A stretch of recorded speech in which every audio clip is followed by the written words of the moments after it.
just delve off the football topic for just 1 second. You guys had a number of recruits at the game. I know recruiting coordinator is one of your titles. Just what was the selling point on Saturday? Obviously the night game, everything else that went along with it. Just what was the reaction from recruits and just how that whole setting went? Well, here's what I know. If your blood doesn't boil a little bit with 106,138, I think it was, and all the excitement of the night game and the tailgating and all that, there's something wrong in there. I mean, what a great atmosphere. You got to really thank the people of Columbus and Ohio and how hard they worked to make that a tremendous atmosphere. And it was exciting. You walk in and, you see the pregame and our players are doing their stuff, and the whole South Stands, are up there cheering with us. And it was just a phenomenal night and phenomenal atmosphere, and really exciting to be a Buckeye, and it was unbelievable. I mean, unbelievable. Those quick cows down in that end zone, I have chills, and I'm telling you, there's now 6 games into it. I have chills when we're doing those things and our people are going crazy, and that's the kind of atmosphere you want. And we have those recruits, and then we're down on the field, and they get an opportunity to see a lot of that go on, and we want them to experience the greater state of Ohio and how much and how passionate the Ohio people are for the Ohio State Buckeyes, and it was great, and the responses back were tremendous. So we're very excited about that part. Far left, Lori. Lori Schmidt, 97.1 The Fan. Jake Stoneburner has yet to be a consistent target as a wide receiver, and Coach Meyer says he's not maybe running routes as quickly as he'd like to see. Not that Nick and Jeff are doing a bad job, but is there any temptation on your part to ask for him back on a full-time basis?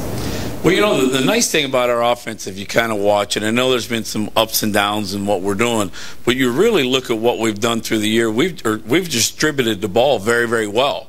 All of a sudden, who was really thinking going into that game that Nick Van Etten and Jeff Hireman are going to get 3 vertical throws and 3 explosive plays? The nice thing about what we do is you can take advantage of the defenses. Whatever you're doing in spread offense, we have the ability to run the fullback. There have been games where Zach Boren's ran the ball. There's been games where Zach Boren's caught the ball. There have been game our X are split into the boundaries, have more catches than our field players. There's been games where our field players have more catches than our boundary players. Last week we had some vertical throws by our tight ends, and there were, I know that Jake's had a couple of touchdowns early in the year and had a couple of plays, and sometimes it's just that day, that coverage, that look, that defense. Nothing is really done by design. Hey, today's that day for that guy, because what you can never know is what they're coming in to do. And every defense, they're going to come in with certain things that they're going to try to take away from us that they think can help them win. And our job is to answer those and have great answers in the press box and great answers on the field, and then get our kids to understand it and execute it. And I think that was one of the real strengths of Saturday night. We really had the ability to – we struggled a little bit early. I think we made some good adjustments. We found the right people, and we have some really good players running around, and a quarterback can make plays happen. And, offensive line blocked, and all the parts finally came together, and boy, that was fun. Front row, Bill. Just about the recruiting side, how much easier is it to recruit when the team's having the kind of success it's had? I'm sure Ohio State's always a big name, but coming off all the problems they had the season last year, how much easier is it now? Well, I tell you, my Facebook is lit up. How's that tell you? It's amazing what happens when, first of all, 2 things that really start happening in college recruiting is obviously you get a lot of TV time.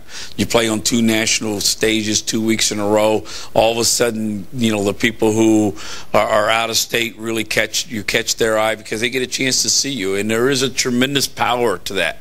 There really is, about TV time and primetime spots and people seeing on TV and having success and people talking good about you, and College Game Day being there, and kids watch it. I mean, and that's what they do. So all that really does play big, and us playing 2 good football teams and playing well against them and coming out 6-0, and obviously everybody wants to know what's going on, and they see those and other channels or ESPN's running their thing, and those helmets are going by and who's ranked in their areas. They see that the silver bullet helmet going. Well, that's exciting, and it just recognition, and it does help. Obviously, being 6-0 and having those things going for us helps bring kids and get their attention, and it's our job to get them landing at the end. Are you finding that kids that you maybe didn't even have on your radar are contacting you and saying, "Consider me"? There's a lot more activity than there was, obviously. Again, when you start out, you new coach, new program, there was a lot of excitement last winter. When Coach Meyer first got here, I thought we did a tremendous job putting together a really, really good class coming in that first year, which is not always easy to do. And that enthusiasm and that, you can just see it building now, and the momentum of recruiting building. You can see the momentum of the football team building. And like I said, 2 weeks in a row of national TV audience, that there's nothing that hurts that. I can guarantee it's good for us. Far right over here, Austin Ward, ESPN.com. Irvin mentioned that Zach Boren had really, I don't know if he's taken on more leadership or more responsibility over the last couple of weeks, but he's really praised what he's doing on the sideline. Have you noticed a change in him or something he's doing more effectively?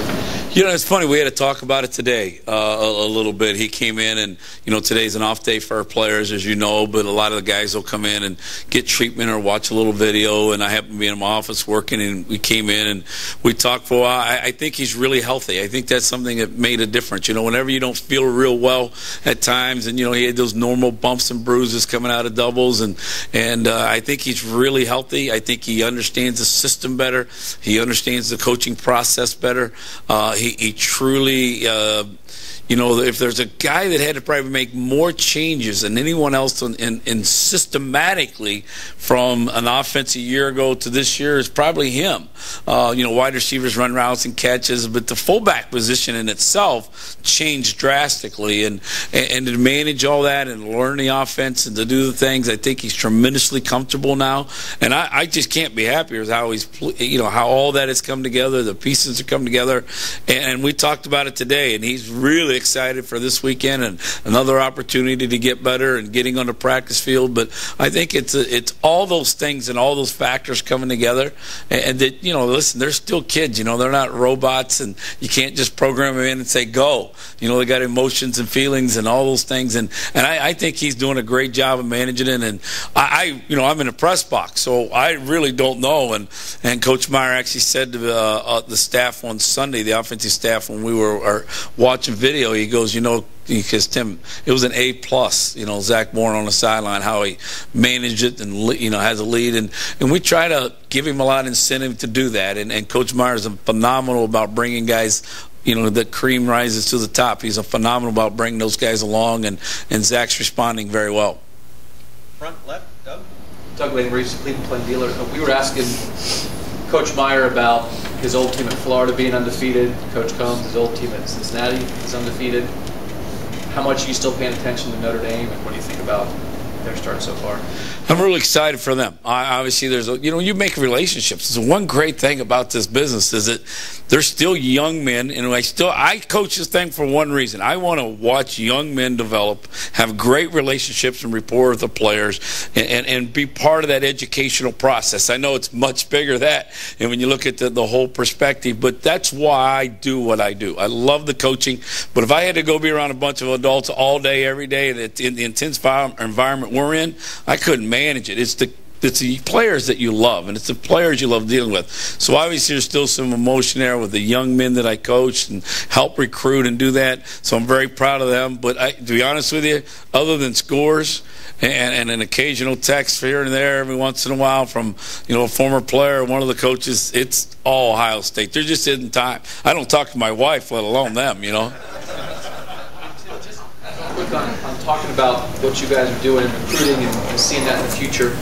With a coaching transition and you lost some guys, you always do. Do you feel it on the roster now? Can you see in your group or on special teams or places where you're noticing that the depth is a little shallow? I think this time of year, I think Game 6 kind of tells you that too. I think everywhere you go across the country by Game 6, there are injuries. And sometimes it seems like it's real specific to a position. And sometimes maybe it's more defensive players than offensive players. And when it comes to special teams, you predominantly play more defensive players than offensive players. So you start feeling the effect of some of the defensive players we have hurt. And it all adds up. You never, the 85 scholarships, and obviously Ohio State right now at 82, it adds up. I mean, those extra bodies all add up. And so you never have enough depth. You never have enough of those people. I think we're doing a great job in Mickey Marotti keeping our guys as healthy as we can. I think we're recruiting based off of those numbers that we are, and we're going to be very solid in this recruiting class and of bringing the right people in that can give us depth in the positions we're weak. But I can tell you, you never have enough with the 85 scholarship limits. And a couple injuries affect every team in America if they're even if it's a number 2 in that position, because your 3 may really not be ready. And so all of a sudden you go into every game kind of sweating bullets, because there's an old saying in football, have a pair and a spare. You know, and coming up with that spare sometimes is a challenge for, offense, defense, and special teams. Coach, thank you very much. Absolutely. Thank you, guys. Ladies.